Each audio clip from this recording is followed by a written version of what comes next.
Mel 2204, your pageant vlogger host. Subscribe. Magandang araw Pilipinas and good day pageant lovers. Update for our Miss Universe Philippines Oriental Mindoro ang walang iba kundi ang kilalang si Miss Rachel Hoco o Miss Rachel in Dubai.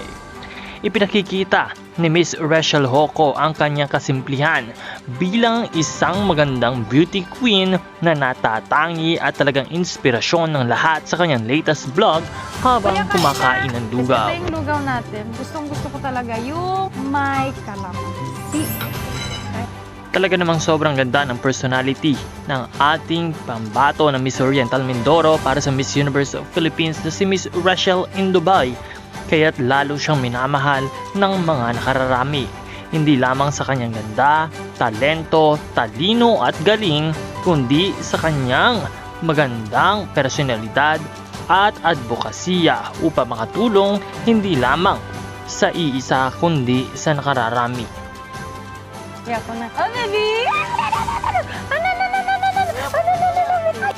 Kaya naman patuloy siyang sinusuportahan ng mas maraming tao, kaya naman patuloy natin siyang abangan at patuloy natin siyang pakaantabayanan sa Miss Universe Philippines competition.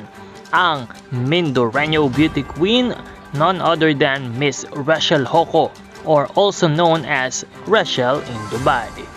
Kaya patuloy po nating suportahan ang channel na ito at patuloy kayong umantabay para sa lahat ng mga updates.